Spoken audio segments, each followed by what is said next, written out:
Hi guys, ಎಲ್ಲರಿಗೂ ನಮಸ್ಕಾರ. ಮುಳುಬಾಗ್ಲ ಹತ್ರ ಇರುವಂತಹ ವಿರೂಪಾಕ್ಷ ದೇವಸ್ಥಾನಕ್ಕೆ ಬಂದಿದ್ದೀವಿ. ಯಾವ ಥರ ಇದೆ ಅಂತ ನೋಡಿ. ಸುತ್ತ ಇಲ್ಲೊಂದು ಗೋಪುರ ಇದೆ, ಅದರ ಆಪೋಸಿಟ್ ದೇವಸ್ಥಾನ ಇರೋದು. ಇಲ್ಲೊಂದು ಕಲ್ಯಾಣಿ ಇದೆ, ಬಟ್ ಕಲ್ಯಾಣಿ ಫುಲ್ ಹಾಳು ಮಾಡಿದ್ದಾರೆ, ಫುಲ್ ಗಲೀಜಾಗಿದೆ. ಒಳಗಡೆ ಹೋಗೋಣ, ಯಾವ ಥರ ಇದೆ ಅಂತ ನೋಡೋಣ. ದೇವಸ್ಥಾನಕ್ಕೆ ಸಂಬಂಧಪಟ್ಟಿದ್ದೆ ಅಲ್ವಾ, ಬಟ್ ಏನಕ್ಕೆ ಇಷ್ಟೊಂದು ಗಲೀಜಾಗಿಟ್ಟಿದ್ದಾರೋ ಗೊತ್ತಿಲ್ಲ. ಫುಲ್ ಹಾಳು ಮಾಡಿಬಿಟ್ಟಿದ್ದಾರೆ, ಫುಲ್ ಗಿಡಗಳು ಬೆಳ್ಕೊಂಡಿದೆ. ಇದೇನು ಅಂತ ಗೊತ್ತಿಲ್ಲ, ಬಟ್ ಚೆನ್ನಾಗಿದೆ, ಕಲ್ಲಿನ ಗೋಪುರ ಥರ. ಬಟ್ ನೋಡಿ ಯಾವ ಥರ ಗಿಡ ಬೆಳ್ಕೊಂಡಿದೆ. ಇದರ ಆಪೋಸಿಟ್ ವಿರೂಪಾಕ್ಷ ದೇವಸ್ಥಾನ ಇರೋದು.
ದೇವಸ್ಥಾನ ಈ ತರ ಇದೆ ನೋಡಿ. ಕಲ್ಲಿನ ಮಂಟಪಗಳು ಇಲ್ಲೊಂದಿದೆ, ಈ ಕಡೆ ಒಂದಿದೆ, ಈ ಕಡೆ ಸೈಡಲ್ಲಿ ಒಂದಿದೆ.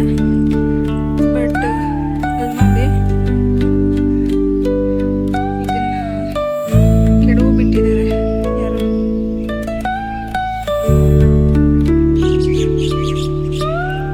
ಶಿವನ ದೇವಸ್ಥಾನ ಅಂತೆ ಇದು. ಒಳಗಡೆ ಹೆಂಗಿದೆ ಅಂತ ತೋರಿಸಿ.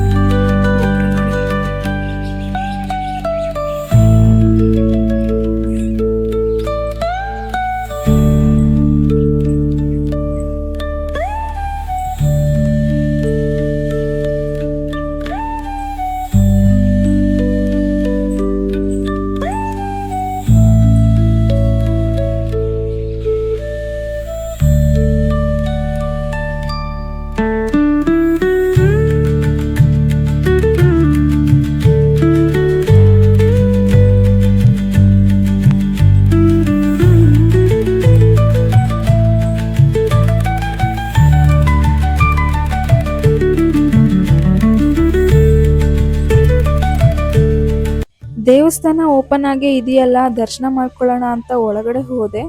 ಆದರೆ ನಾನು ಹೋಗಿದ್ದ ಟೈಮ್ಗೆ ಗರ್ಭಗುಡಿ ಕ್ಲೋಸ್ ಇತ್ತು. ಡೋರ್ ಕ್ಲೋಸ್ ಮಾಡಿದ್ರು ಶಿವಲಿಂಗ ಕಾಣೋ ಥರನೇ ಇತ್ತು. ಇನ್ನೇನು ಮಾಡೋದಕ್ಕಾಗೋದಿಲ್ಲ ಅಂತ ಹೇಳಿ ಅಲ್ಲೇ ನಮಸ್ಕಾರ ಹಾಕ್ಕೊಂಡು ವಿಭೂತಿ ಇಟ್ಕೊಂಡು ಇನ್ನೇನು ಆಚೆ ಬರಬೇಕು ಅನ್ನೋ ಟೈಮ್ಗೆ ಪೂಜಾರಿ ಅವರು ಬಂದು ಪೂಜೆ ಮಾಡೋದಕ್ಕೂ ಮುಂಚೆ ಅಲ್ಲಿನ ವಿಶೇಷತೆ ಏನು, ಮತ್ತು ಅಲ್ಲಿ ಯಾವ್ಯಾವ ದೇವರನ್ನ ಪೂಜೆ ಮಾಡ್ತಾರೆ, ಅಂದರೆ ಶಿವಲಿಂಗ ಬಿಟ್ಟು ಬೇರೆ ಇನ್ಯಾವ ದೇವರುಗಳಿದ್ದಾರೆ ಅಂತ ಹೇಳಿ, ಆ ಉಪಗುಡಿಗಳು ಏನೇನಿದಾವೆ ಅಂತ ಅದ್ರ ಬಗ್ಗೆ ಎಲ್ಲ ತಿಳಿಸ್ಕೊಟ್ಟು, ಮತ್ತು ವಿರೂಪಾಕ್ಷದ ಒಂದು ಮಹಿಮೆ ಏನಿದೆ ಅಂತ ಎಲ್ಲ ಹೇಳಿ ಸಂಪೂರ್ಣ ಮಾಹಿತಿಯನ್ನ ಹೇಳಿದ ಆದ್ಮೇಲೆ ಪೂಜಾ ಕಾರ್ಯಕ್ರಮವನ್ನ ಮಾಡಿ ಮುಗಿಸ್ಕೊಟ್ರು. ನನಗಿದು ಸ್ವಲ್ಪ ಚೆನ್ನಾಗಿ ಅನ್ನಿಸ್ತು. ಯಾಕೆ ಅಂತಂದ್ರೆ, ಯಾರು ಆ ಒಂದು ದೇವಸ್ಥಾನದ ಬಗ್ಗೆ ತಿಳ್ಕೊಂಡೇ ಆ ದೇವಸ್ಥಾನಕ್ಕೆ ಹೋಗಿರ್ತಾರೋ ಅವ್ರಿಗೆಲ್ಲ ಅಟ್ ಎ ಟೈಮ್ ದೇವರ ದರ್ಶನ ಆಗ್ತಿದ್ದಂಗೆನೆ ಅದ್ರ ಬಗ್ಗೆ ತಿಳ್ಕೋಬಹುದು. ಹಾಗೆ ಭಕ್ತಾದಿಗಳಿಗೆ ಮತ್ತೆ ಅಲ್ಲಿ ಯಾರು ವಿಸಿಟ್ ಮಾಡಿರ್ತಾರೆ ವಿಸಿಟರ್ಸ್ಗೆ ಏನಾದರೂ ದೇವಸ್ಥಾನದ ಬಗ್ಗೆ ಏನಾದರೂ ಡೌಟ್ಸ್ ಇದ್ರೂ ಅಲ್ಲೇ ಕೇಳಿ ಪರಿಹಾರ ಮಾಡ್ಕೋಬಹುದು ಅಂತ ಅನ್ನಿಸ್ತು. ಈ ಒಂದು ದೇವಸ್ಥಾನದಲ್ಲೇ ಅಲ್ಲ, ಯಾವುದೇ ಒಂದು ಇತಿಹಾಸ ಇರುವಂತಹ ದೇವಸ್ಥಾನಗಳಲ್ಲಿ ಅದರ ಒಂದು ಮಹಿಮೆ, ಅದರ ಒಂದು ವಿಶೇಷತೆ ಏನು ಅಂತ ಹೇಳಿ ಅಲ್ಲಿರುವಂತಹ ಪೂಜಾರಿಗಳೇ ಅಲ್ಲಿ ಹೋದಂಥ ಭಕ್ತಾದಿಗಳಿಗೆ ತಿಳಿಸ್ಕೊಟ್ರೆ ತುಂಬ ಒಳ್ಳೆಯದು ಅಂತ ಅನ್ನಿಸ್ತು. ಪೂಜಾರಿಗಳು ಏನೆಲ್ಲ ಹೇಳಿದ್ರು ಅಂತ ಸ್ಕಿಪ್ ಮಾಡ್ದಂಗೆ ನಾನು ಫುಲ್ ಕ್ಲಿಪ್ನ ಈ ವಿಡಿಯೋದಲ್ಲಿ ಹಾಕಿದ್ದೀನಿ. ಇಂಟ್ರೆಸ್ಟ್ ಇದ್ದರೆ ಸ್ಕಿಪ್ ಮಾಡದೆ ನೋಡಿ, ಏನಾದರೂ ತಿಳ್ಕೊಬೇಕು ಅಂತ ಅನಿಸಿದ್ರೆ ನನಗನ್ನಿಸ್ದಂಗೆ ಇನ್ಫಾರ್ಮೇಟಿವ್ ಆಗೇ ಇರುತ್ತೆ ಅಂತ ಅಂದ್ಕೊಳ್ತಿದ್ದೀನಿ.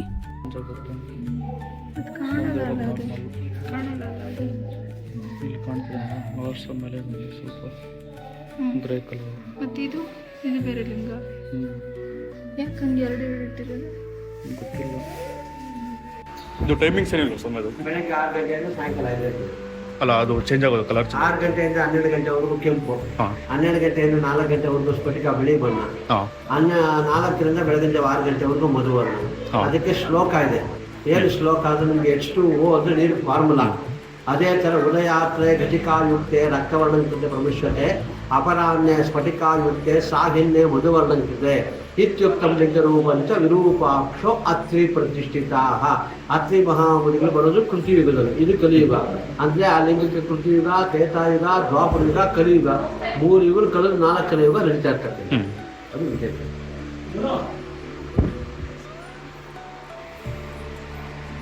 ಡೀಟೇಲ್ಸ್ ಬೇಕು ಅಂದರೆ ವಿರೂಪಾಕ್ಷ ಸ್ವಾಮಿ ದೇವಾಲಯ ಅಟ್ ಮುಳಬಾಗಿಲ ವಿರೂಪಾಕ್ಷ ಯೂಟ್ಯೂಬಲ್ಲಿ ಹಾಕ್ಬಿಡಿ, ಎಲ್ಲ ಪೂರ್ತಿ ಮಾಹಿತಿ ಮಾಡಿ.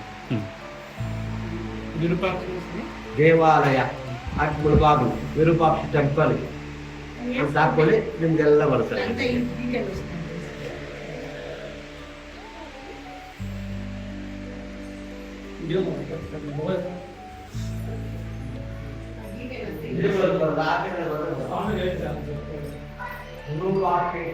ಅತ್ರಿ ಮಹಾಮುನಿಗಳು ಕೃತಿಗಳನ್ನು ಪ್ರತಿಷ್ಠೆ ಮಾಡ್ತಾರೆ.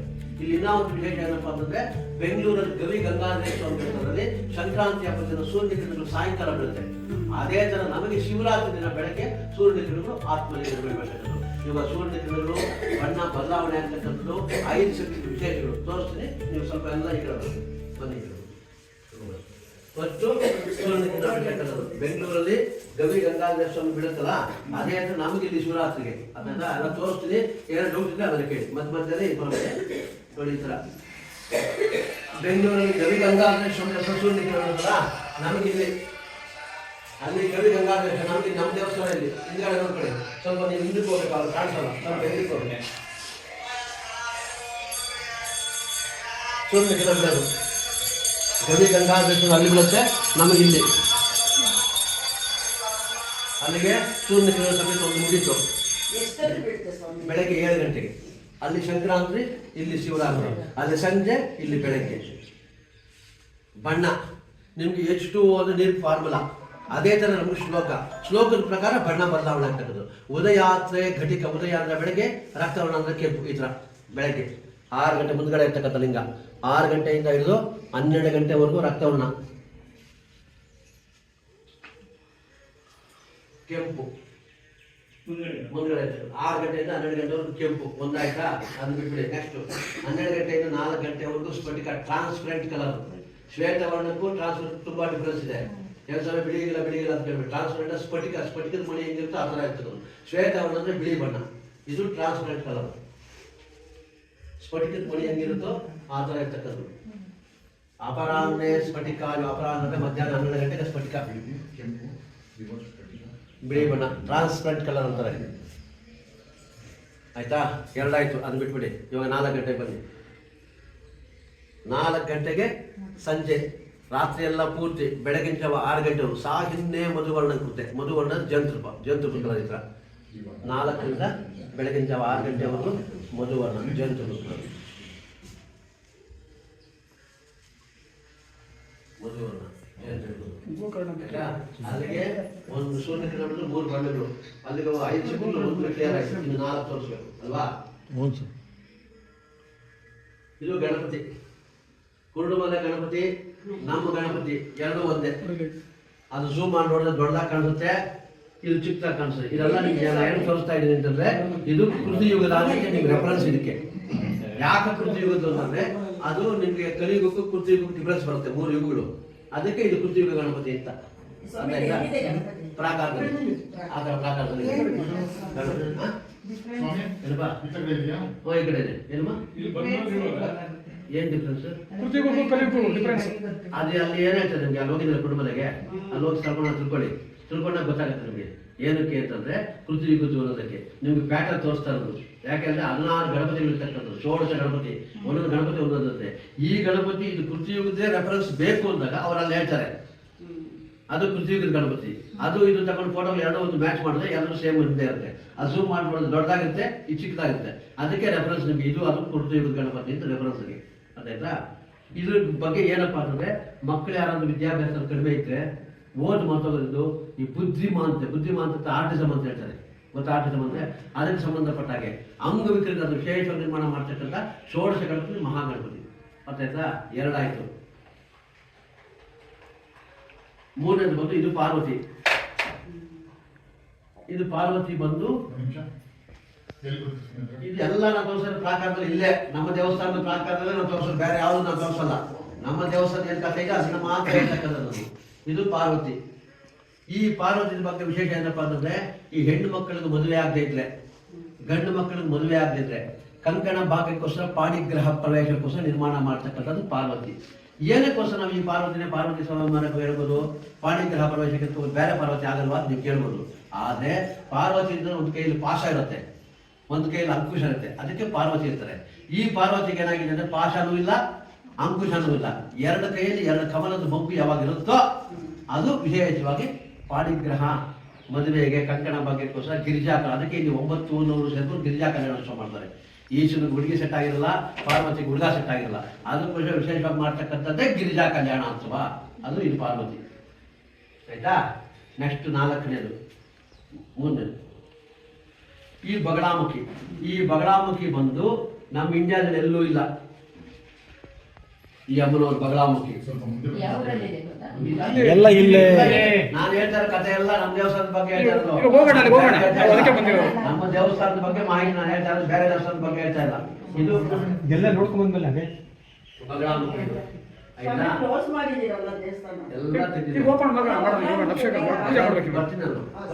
ನಾನು ಅವಾಗಲೇ ಹೇಳಿದ್ದೀನಿ, ನಾನು ಹೇಳಿದ್ದೀನಿ ಕೇಳಿಸ್ಕೊಳ್ಳಿ. ನಿಮ್ಗೆ ಏನು ಸಮಸ್ಯೆ ಪರಿಹಾರ ಮಾಡೋಣ, ನೀವು ಅರ್ಜೆಂಟ್ ಕೊಡ್ಬೇಡಿ, ಬೇಗ ಬೇಗ ಬೇಗ ಬೇಗ ಇದು ಮಾಡಿದ್ರೆ ಆಗಲ್ಲ. ಅದಕ್ಕೆ ಒಂದೊಂದೇ ತಿಳ್ಕೊಳ್ಳಿ. ಇವಾಗ 3 ಆಗಿದೆ, ಇದು 4ನೇದು ಬಗಳಾಮುಖಿ. ಈ ಬಗಳಾಮುಖಿ ತಿಳ್ಕೊಳ್ಳಿ, ಆಮೇಲೆ ಮತ್ತೆ ನೋಡೋಣ. ಈ ಬಗಳಾಮುಖಿ ಬಂದು ವಿಷ್ಣು ಅಂಶ ಶಿವನಂಶ ಎರಡೂ ಇರ್ತಕ್ಕಂಥದ್ದು.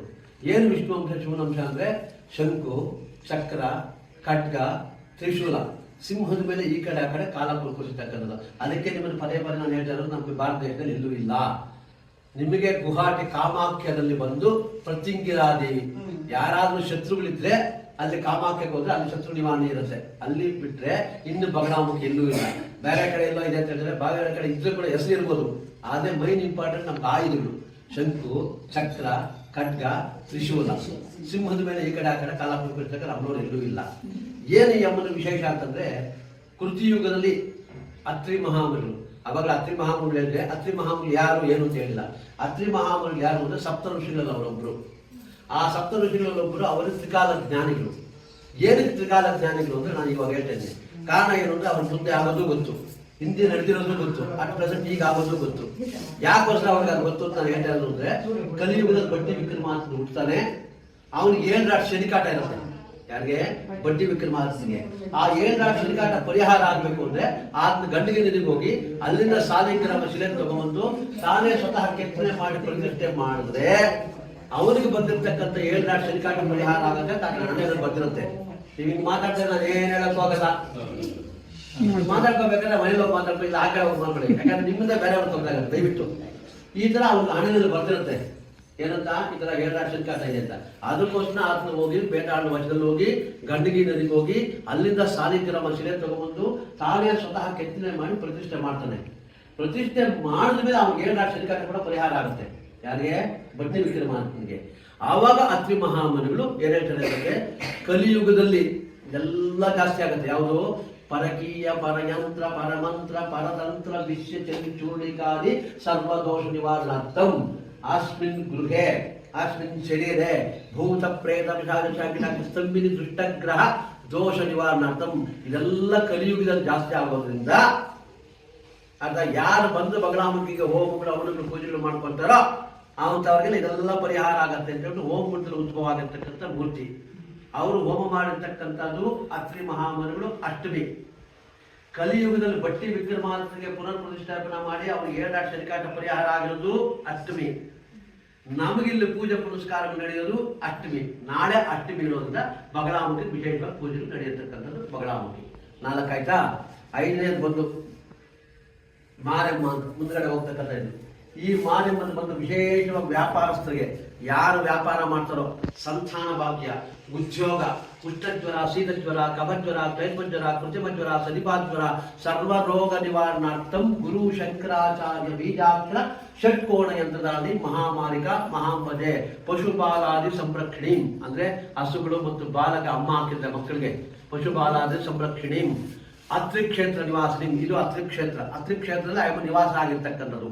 ಅದಕ್ಕೆ ಮಾರಮ್ಮ ಅಂತ ಹೇಳಿದ್ರು, ಗ್ರಾಮ ದೇವತೆ. ಇದು ಇಷ್ಟು 5. ಈ 5 ದೇವರುಗಳು ಶಕ್ತಿ ಎನರ್ಜಿ ಕೈಯಲ್ಲಿ ಇಟ್ಕೊಂಡು ಆ ಲಿಂಗನ ಪ್ರತಿಷ್ಠೆ ಮಾಡಬೇಕಾದ್ರೆ ಅದ್ಭುತವಾಗಿರ್ತಕ್ಕಂಥ ಮಹಾಸಂಕಲ್ಪ ಪ್ರತಿಷ್ಠೆ ಮಾಡ್ತಾರೆ. ಏನ್ ಹೇಳ್ತಾರೆ ಮಹಾಸಂಕಲ್ಪದಲ್ಲಿ ಅಂದ್ರೆ ಪೂಜಾ ಕರ್ತ ನಮಸ್ತೆ ಯಜಮಾನಸ್ಯ ಅಂದ್ರೆ ಪೂಜೆ ಮಾಡ್ತಕ್ಕಂಥ ಸೇವಾಕರ್ತರು ಯಾರಿದ್ದಾರೋ ಅವರು, ಮಾತೃವರ್ಗಾಣ ಅಂತ ತಾಯಿ ಕಡೆಯಿಂದ ಬಂದಿರತಕ್ಕಂಥ ದೋಷಗಳು, ಪಿತೃವರ್ಗಾಣ ಅಂತ ತಂದೆ ಕಡೆಯಿಂದ ಬಂದಿರತಕ್ಕಂಥ ದೋಷಗಳು, ಈ 2 ದೋಷಗಳು ಸೇರ್ಕೊಂಡು ಇಹ ಜನ್ಮ, ಅಂತು ಜನ್ಮ, ಅಂತರಾಂತ ಜನ್ಮ, ಪುನರ್ಜನ್ಮ, ಶಿಶು ಹತ್ಯೆ, ಗೋ ಹತ್ಯೆ, ಬ್ರಾಹ್ಮಣ ಹತ್ಯೆ, ಮಾರ್ಜಾಲ ಹತ್ಯೆ, ಸರ್ಪ ಹತ್ಯೆ, ಬಿಲ್ವ ವೃಕ್ಷಚ್ಛೇದನ, ಔದಂಬರ ವೃಕ್ಷಚ್ಛೇದನ, ವಿಗ್ರಹ ಸ್ಫೋಟೇನ, ಸರ್ವದೋಷೇಣ ಏನಾದ್ರು ತಪ್ಪುಗಳು ಮಾಡಿದ್ರೆ ಆ ದೋಷಗಳು ಪರಿಹಾರ. ಏನು ಪರಿಹಾರ ಅಂತಂದ್ರೆ ಏಕವಾರ ರುದ್ರಾಭಿಷೇಕಾಖ್ಯಂ ಕರ್ಮ ಕರಿಷ್ಯಾಮಿ. ಯಾರಿಗೆ ಈ ಆತ್ಮಲಿಂಗಕ್ಕೆ ಏಕವಾರ ರುದ್ರಾಭಿಷೇಕ ಮಾಡ್ಕೊಂತಾರೋ ಅಂಥವ್ರಿಗೆ ಜನ್ಮ ಜನ್ಮಾಂತರಗಳು ಪಾಪಗಳು ಪರಿಹಾರ ಆಗತ್ತೆ ಅಂತ ಹೇಳ್ಬಿಟ್ಟು ಅತ್ರಿ ಮಹಾಮುನಿಗಳು ಕೃತಿಯುಗದಲ್ಲಿ ಪ್ರತಿಷ್ಠೆ ಮಾಡ್ತಕ್ಕಂಥ ಆತ್ಮಲಿಂಗ. ಅದೇನಪ್ಪ ಇದೆಯಾ? ಹೇಳಿದ್ದೇನೆ ಒಪ್ಪಿನಿಗೆ ನಮಸ್ಕಾರ ಮಾಡ್ಕೊಳ್ಳಿ. ಬಗಳಾಮುಖಿ ದೇವಸ್ಥಾನ ಹತ್ರ ನಮಸ್ಕಾರ ಅಕ್ಕಿ ಕೊಡ್ತೀನಿ.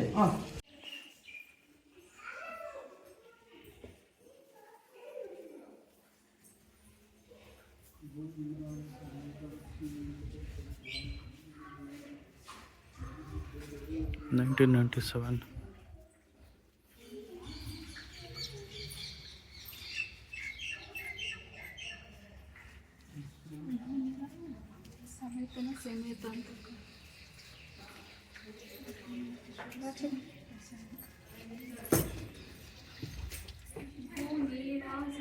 ಲಕ್ಷ್ಮೀ ವೆಂಕಟೇಶ್ವರ ಸ್ವಾಮಿ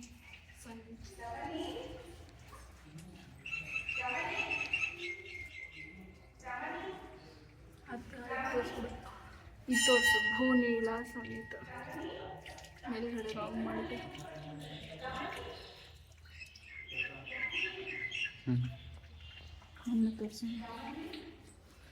ಗೈಸ್, ಕರ್ನಾಟಕ ಸರ್ಕಾರ ಅಂತ ಬೋರ್ಡ್ ಹಾಕಿದ್ದಾರೆ.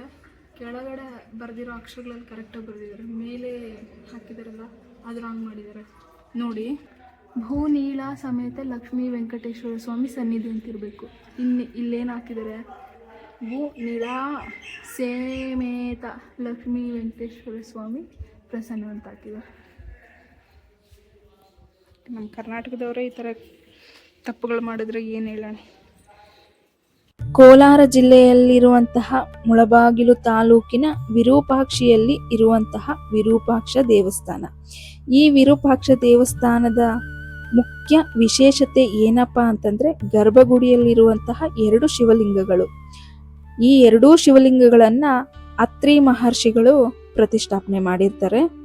ಮೊದಲನೇದಾಗಿ ದೊಡ್ಡದಾಗಿ ಕಾಣುವಂತಹ ಮಾರ್ಗದರ್ಶೇಶ್ವರ ಲಿಂಗ, ಮತ್ತೆ 2ನೇದು ವಿರೂಪಾಕ್ಷೇಶ್ವರ ಆತ್ಮಲಿಂಗ. ಭಾರತದಲ್ಲೇ 2 ಲಿಂಗಗಳನ್ನ ಹೊಂದಿರುವಂತಹ ಅಪರೂಪದ ಕ್ಷೇತ್ರಗಳಲ್ಲಿ ಇದು ಒಂದಾಗಿರುತ್ತೆ. ಇಲ್ಲಿರುವಂತಹ ವಿರೂಪಾಕ್ಷೇಶ್ವರ ಆತ್ಮಲಿಂಗ ಏನಿದೆ ಇದು 3 ಬಣ್ಣದಲ್ಲಿ ಚೇಂಜ್ ಆಗ್ತಾ ಇರುತ್ತಂತೆ. ಇದೇ ಇಲ್ಲಿನ ಮುಖ್ಯ ವಿಶೇಷತೆ.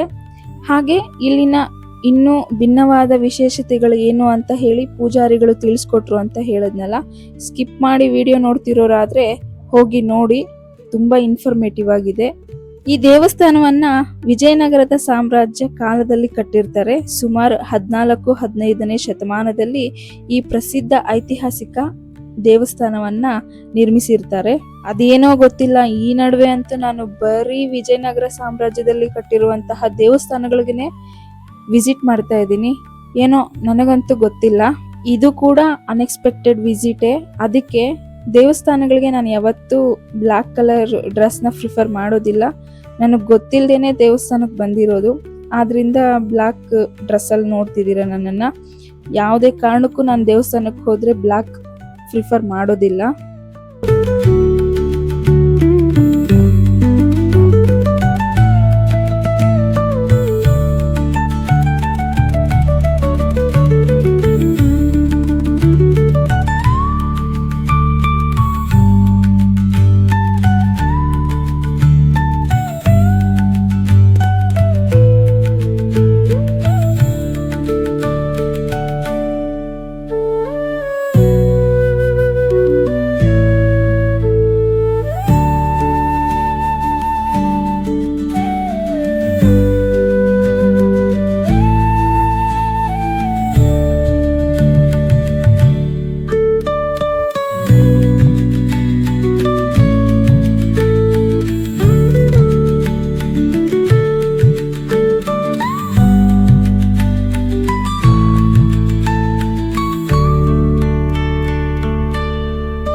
ದೇವಸ್ಥಾನದ ಪ್ರತೀತಿ ಏನು ಅಂತ ಹೇಳಿ ಪೂಜಾರಿಗಳು ತಿಳಿಸ್ಕೊಟ್ರು. ಬಟ್ ಯಾರು ಕಟ್ಸಿದ್ರು ಏನು ಅಂತ ನಿಮಗೆ ನಾನು ಹೇಳ್ತೀನಿ. ವಿಜಯನಗರದ ಅರಸನಾದ 2ನೇ ದೇವರಾಯನ ದಂಡನಾಯಕನಾಗಿದ್ದ ಲಕ್ಕಣ್ಣ ದಂಡೇಶ ಅನ್ನುವಂಥವ್ರು ಈ ದೇವಸ್ಥಾನವನ್ನ ಕಟ್ಟಿರ್ತಾರೆ. ದೇವಸ್ಥಾನದ ಒಳಗಡೆ 1481 CEಗೆ ಸೇರಿದಂತಹ ಕನ್ನಡ ಶಾಸನ ಒಂದು ಕೂಡ ಇದೆಯಂತೆ. ಈ ಶಾಸನದಲ್ಲಿ ವಿಜಯನಗರ ಸಾಮ್ರಾಜ್ಯದ ಅಧಿಕಾರಿಯಾಗಿದ್ದಂತಹ ಹೆಗ್ಗಡೆ ದೇವ ಅನ್ನುವಂಥವರು ದೇವಾಲಯದ ಜೀರ್ಣೋದ್ಧಾರ, ಕಲ್ಯಾಣ ಮಂಟಪ, ಪುಷ್ಕರಣಿ ಹಾಗೆ ಮುಂತಾದ ಒಂದು ದೇವಸ್ಥಾನಕ್ಕೆ ಸಂಬಂಧಪಟ್ಟಂತಹ ನಿರ್ಮಾಣಕ್ಕೆ ನೀಡಿದ ಕೊಡುಗೆಗಳ ಬಗ್ಗೆ ವಿವರಣೆ ಇದೆಯಂತೆ. ಇಲ್ಲಿನ ಕಂಬಗಳ ಮೇಲೆ, ಗೋಡೆಗಳ ಮೇಲೆ ಪುರಾಣ ಕಾಲದ ದೃಶ್ಯಗಳು, ಪ್ರಾಣಿಗಳು, ಪಕ್ಷಿಗಳು ಹಾಗೂ ಹೂವುಗಳ ಸುಂದರ ಕೆತ್ತನೆಗಳು ಕೂಡ ನಾವು ನೋಡಬಹುದಂತೆ ಅಂತ ಯಾಕೆ ಹೇಳ್ತಿದ್ದೀನಿ ಅಂತಂದ್ರೆ, ನಾನು ನೋಡ್ಲಿಲ್ಲ. ಯಾಕೆ ಅಂತಂದ್ರೆ ಹಿಸ್ಟ್ರಿ ಗೊತ್ತಿಲ್ಲ. ನಾನು ಈ ದೇವಸ್ಥಾನಕ್ಕೆ ಬರ್ತೀನಿ ಅನ್ನೋದೇ ನನಗೆ ಗೊತ್ತಿಲ್ಲ. ಅನ್ಎಕ್ಸ್ಪೆಕ್ಟೆಡ್ ವಿಸಿಟ್ ಮಾಡಿದ್ದು, ಆದ್ರಿಂದ ದೇವಸ್ಥಾನದ ಒಂದು ಹಿಸ್ಟ್ರಿ ಏನು ಅಂತ ನನಗೆ ಗೊತ್ತಿಲ್ಲ. ಅದಕ್ಕೆ ನಾನು ಹೇಳೋದು, ಯಾವ್ದಾದ್ರು ದೇವಸ್ಥಾನಕ್ಕೆ ಹೋಗ್ತಿದೀವಿ ಅಂತಂದ್ರೆ, ಪುರಾತನ ಕಾಲದ ಒಂದು ದೇವಸ್ಥಾನಕ್ಕೆ ವಿಸಿಟ್ ಮಾಡ್ತಿದೀವಿ ಅಂದ್ರೆ ಅದ್ರ ಒಂದು ಹಿಸ್ಟ್ರಿ ತಿಳ್ಕೊಂಡು ಹೋಗ್ಬೇಕು ಅಂತ. ಇವಾಗ ಇದನ್ನೆಲ್ಲ ನಾನು ಗೂಗಲಲ್ಲೇ ಸರ್ಚ್ ಮಾಡಿದ್ದು. ದೇವಸ್ಥಾನದ ಒಳಗಡೆ ಆದ್ರೂ ನಾನು ಸರ್ಚ್ ಮಾಡಿ ಎಲ್ಲೆಲ್ಲಿ ಏನೇನಿದೆ, ಇದ್ರ ವಿಶೇಷತೆ ಏನು ಅಂತ ತಿಳ್ಕೊಂಡಿದ್ರೆ ಚೆನ್ನಾಗಿರ್ತಿತ್ತು. ಬಟ್ ವಿಡಿಯೋನ ಎಡಿಟ್ ಮಾಡಬೇಕಾದ್ರೆ, ವಾಯ್ಸ್ ಓವರ್ ಕೊಡಬೇಕಾದ್ರೆ ಈ ದೇವಸ್ಥಾನದ ಹಿಸ್ಟ್ರಿ ಏನಿದೆ ಅಂತ ರಿಸರ್ಚ್ ಮಾಡಿದಾಗ ನನಗಿದೆಲ್ಲ ಗೊತ್ತಾಗಿತ್ತು. ಮೊದಲೇ ಗೊತ್ತಿದ್ರೆ ನಾನು ದೇವಸ್ಥಾನದೊಳಗಡೆ ಇದೆಲ್ಲ ಎಲ್ಲೆಲ್ಲಿ ಇದೆ ಅಂತ ನಾನು ನೋಡ್ಬೋದಾಗಿದ್ದು, ಹಾಗೆ ನಿಮಗೂ ತೋರಿಸ್ಬೋದಾಗಿತ್ತು. ಬಟ್ ಮಿಸ್ ಮಾಡಿಕೊಂಡೆ. ನೆಕ್ಸ್ಟ್ ಟೈಮ್ ತಪ್ಪದೆ ನೋಡೋಣ ಅಂತ ಅನ್ಕೊಳ್ತಿದ್ದೀನಿ.